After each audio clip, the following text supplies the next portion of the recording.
نحمده ونصلي على رسول الكريم وما بعد فاعوذ باللہ من الشیطان الرجیم بسم اللہ الرحمن الرحیم۔ جیسے میں نے پہلے بتایا تھا اہدنا الصراط المستقیم، کہ اللہ ہمیں سیدھے راستے کی ہدایت دیجیے، سیدھے صراط مستقیم پہ چلنے کی توفیق عارضانی سے نوازیے۔ ہم نے دعا کی صراط مستقیم، ہر قدم پر ہمیں ضرورت پڑتی ہے صراط مستقیم، ہر قدم پر۔ اگر ہم کوئی پیشہ اختیار کر رہے ہیں، کوئی کام کرنا چاہتے ہیں، تجارت کا، زراعت کا، کسی بھی چیز کا، اس میں ہمیں صراط مستقیم کی ضرورت ہوگی، سچائی کے ساتھ کام کریں گے۔ اگر ہم کوئی نوکری کی تلاش میں ہیں تو وہاں بھی صراط مستقیم کی ضرورت ہے۔ ذہن نشی کیجیے، اگر کوئی ملازمت مل رہی ہے تو ہم دیکھیں گے یہ ملازمت میرے لیے بہتر ہے، میری آخرت اس سے خراب تو نہیں ہوگی، کہیں اس ملازمت میں حرام کام تو نہیں ہو رہا ہے، یعنی کوئی ایسا کام جو سود پر ہو رہا ہو، پتہ چلا مجھ سے سود لکھا جا رہا ہے، یہ سب دیکھنا پڑے گا۔ صراط مستقیم کی یہاں پہ ضرورت ہے، سمجھ میں آئی بات؟ ڈاکٹر کے بعد دوائی لینے جا رہے ہیں، بیمار ہیں ہم، وہاں بھی صراط مستقیم کی ضرورت ہے۔ ڈاکٹر تلاش کرنا پڑے گا کون سا ڈاکٹر اچھا ہے۔ ڈاکٹر کے پاس گیا، اس نے مرض کی تشخیص کری، اسے بھی صراط مستقیم کی ضرورت ہے کہ اس کا مرض کیا ہے۔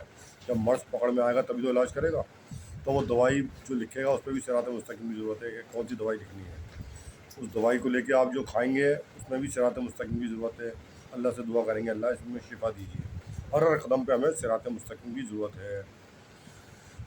ذہن نشی کر دوں اس بات کو، آپ کے جو ہے فطرت میں ہے، عقل سلیم اللہ عطا فرمائے ہمیں سب کو، فہم سلیم میں طبیعت میں ہے کہ لوگ جو سوچتے ہیں کہ ہمارے پاس سب سے اچھا رہبر قرآن پاک ہے، ہم اس کو پڑھ کے عمل کریں گے۔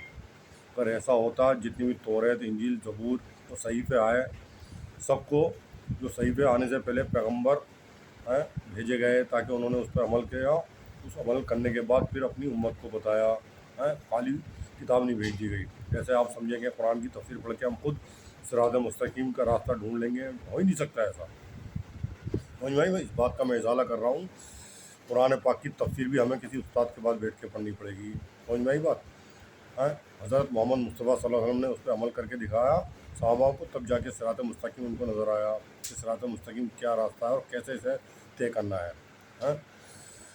ہمیں قدم بڑھانا پڑے گا، خود رکھنا پڑے گا ہماری صحیح و کوشش کے ساتھ، تب اللہ تبارک تعالیٰ ہمیں صراط مستقیم کا راستہ دکھائیں گے۔ کوئی ہدایت مانگے ہی نہیں تو اللہ اسے ہدایت کیوں دیں گے؟ سمجھ بھائی، ہدایت کی ہمارے اندر طلب ہونی چاہیے، تب اللہ تبارک تعالیٰ سے دعا کریں تب ہدایت ملے گی، سمجھ بھائی۔ تو ایسے ہی صحبت کا اثر بہت بڑا ہوتا ہے۔ انبیاء علیہ الصلوۃ والسلام آئے دنیا میں، پھر صدیقین آئے، اس کے بعد شہداء و صالحین، انبیاءوں کا دور ختم، صدیقین بھی بہت کم ملیں گے اس دور میں، اگر ڈھونڈنے سے مل جائے تو بہت غنیمت ہے، سعادت ہے اللہ تعالیٰ کی جس کو مل جائے۔ یہ تو صالحین کا دور تو ہر وقت رہے گا۔ صالحین کون؟ علماء کرام جو مساجد میں اچھے علماء ہیں، علماء حقانی، وہ صالحین ہیں۔ مدارس میں جو پڑھا رہے ہیں، بڑی بڑی کتابیں، سب صالحین ہیں، ان کی ہمیں صحبت اختیار کرنی پڑے گی، تب جا کے ہمیں صراط مستقیم کا راستہ نظر آئے گا، ہم اس پہ چل سکیں گے۔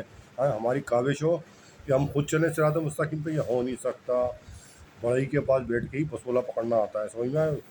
اگر آپ بڑھئی کا کام سیکھنا چاہتے ہیں تو بڑھئی کے پاس جانا پڑے گا، اس کا تجربہ لینا پڑے گا، اور اس کی جو ہے چپلیں سیدھی کرنی پڑیں گی، تب جا کے بڑھئی بنیں گے۔ آپ سوچیں میں گھر بیٹھ کے بڑھئی بن جاؤں، ہو ہی نہیں سکتا۔ ایسے ہی کاتب کے بعد بیٹھ کے آپ کتابت سیکھیں گے، تب جا کے پین کی، قلم کی گرفت پکڑنی آئے گی، کیسے پڑھا جاتا ہے، سمجھ میں آئی؟ صراط مستقیم پہ ہمیں ہر جگہ، ہر قدم پر ضرورت ہے صراط مستقیم کی۔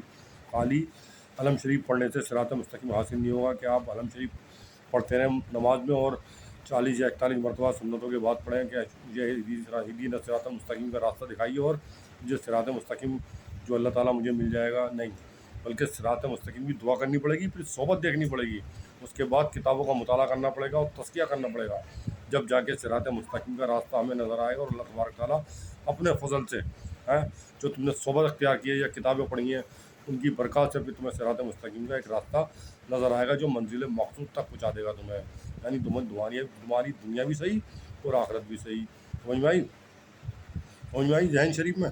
اللہ تبارک تعالیٰ ہماری فہم طبیعت میں اور عقل سلیم میں یہ بات ذہن نشیں ہو جائے، جو میں نے بیان کیا تمام امت مسلمہ کے لیے اور اس ناکارہ گن درگن ناپاک کے لیے بھی، آمین ثم آمین، وآخر دعوانا الحمدللہ رب العالمین۔